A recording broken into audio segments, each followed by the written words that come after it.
हर seat पर हमारा एक ही चेहरा है, नरेंद्र मोदी का चेहरा है। एक आम आदमी को या इस तरह का अपने क्षेत्र में वो कलाकारी करें, हम उनका स्वागत करते हैं।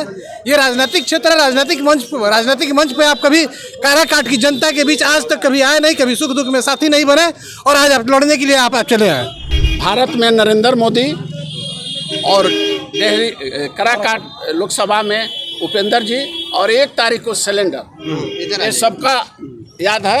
और यहाँ से बहुमत, इसका आकलन नहीं कीजिएगा, इतने बहुमत से जीतेंगे कोई कल्पना नहीं किया होगा। कहीं ना कहीं आज घमासान मचा हुआ है और आप देख सकते हैं कि किस तरीके से लोकसभा काराकाट में बड़े नेताओं का जमावड़ा हो चुका है। एक तरफ जहां भोजपुरी के सारे सितारे उपस्थित हैं तो दूसरे तरफ केंद्र के भी नेता यहां पे छाए हुए हैं। जब से पवन सिंह और इस काराकाट लोकसभा में राजा राम कुशवाहा और उपेंद्र कुशवाहा उतरे हैं, तब से ही कहीं ना कहीं पूर्ण रूप से ये काराकाट सबसे हॉट सीट बन गया है। और मैं आपको बता दूं कि अंतिम चरण का ये चुनाव है और सारे के सारे दल कहीं ना कहीं काराकाट लोकसभा में उतर चुके हैं। मेरे साथ कुछ एनडीए समर्पित कार्यकर्ता हैं और मैं इनसे जानने का कोशिश करूंगा कि क्या लगता है कि इस बार कौन सरकार बनाएगा, प्रधानमंत्री नरेंद्र मोदी कितना सीट लेकर आ पाएंगे और काराकाट से जीतकर कौन संसद भवन तक जाता है। मेरे साथ अध्यक्ष जी हैं बीजेपी के मंडल के, उनसे पहले मैं जानने का कोशिश करूंगा कि क्या लग रहा है, वही नगर के ही अध्यक्ष हैं, क्या लग रहा है कि इस बार काराकाट से आप उपेंद्र कुशवाहा को जीत दिलाने में खासकर डेहरी से कामयाब हो पाएंगे क्या? जी, मोदी जी का नारा जो हमारा है 400 पार का, उसमें मेरा काराकाट भी है। काराकाट हम लोग निश्चित जीत रहे हैं, इसलिए जीत रहे हैं कि हमारे मंत्री जी यहाँ जो प्रत्याशी खड़े हैं वहाँ से जीत के सीधे मंत्री बनेंगे। और हमारे जो ग्रामीण नगर जो फैक्ट्री है जो बंद पड़ी है, यहाँ का रोजगार जो बंद हो गया है, उस खुलवाने के लिए हम लोग प्रयासरत हैं। और हमारे जो प्रत्याशी भी हैं वो खुलेआम कर रहे हैं कि मेरे कर्ज है, वो कर्ज को हमने खुलवा करके उसको ख़त्म करेंगे।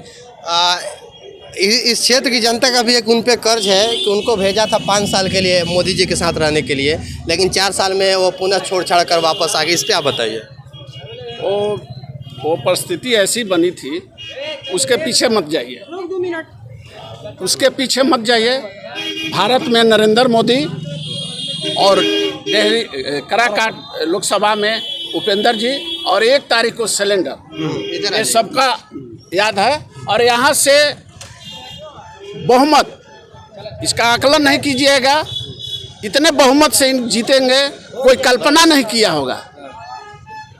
आने वाले दिन में 4 तारीख को पता चल जाएगा।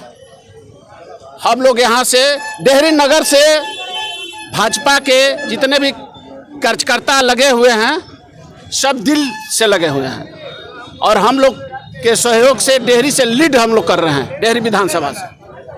और आप जैसे कह रहे हैं कि आप लीड कर रहे हैं, पवन सिंह के समर्थक भी कह रहे हैं कि लीड नहीं होने दिया जाएगा, जिसको लेकर तमाम भोजपुरी कलाकार इस फील्ड में आ गए। इस पे क्या लग रहा है आपको? नहीं, कलाकार अपने जगह, उपेंद्र कुशवाहा एक राजनीतिक रूप से मंझे हुए आदमी है और पूरे बिहार में उनकी पहचान है राजनीतिक रूप से।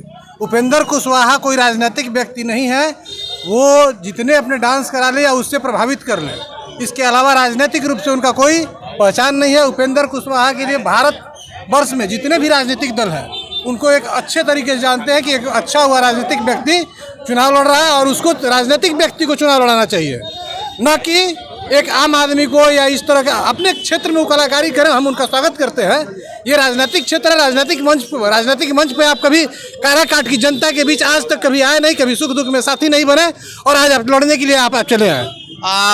बीजेपी कहीं ना कहीं मनोज तिवारी को, निरहुआ को, हेमा मालिनी को और रवि किशन को टिकट दे देती है, लेकिन जैसे ही पवन की बात आती है तो नाचने गाने वाले हो जाते हैं। नहीं, ऐसा कुछ नहीं है, वो कलाकार है, अपनी जगह पे है।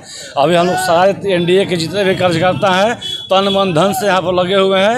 हर सीट पर हमारा एक ही चेहरा है, नरेंद्र मोदी का चेहरा है, और हम 400 पार के लक्ष्य की ओर बढ़ रहे हैं। इसको लेकर के सब कार्यकर्ता समर्पित है और हम लोग पूरे के पूरे जोश से इस बूथ पर, हर बूथ पर मोदी जी को जिताने का कार्य करेंगे। 1 तारीख को गैस सिलेंडर छाप पर बटन दबाकर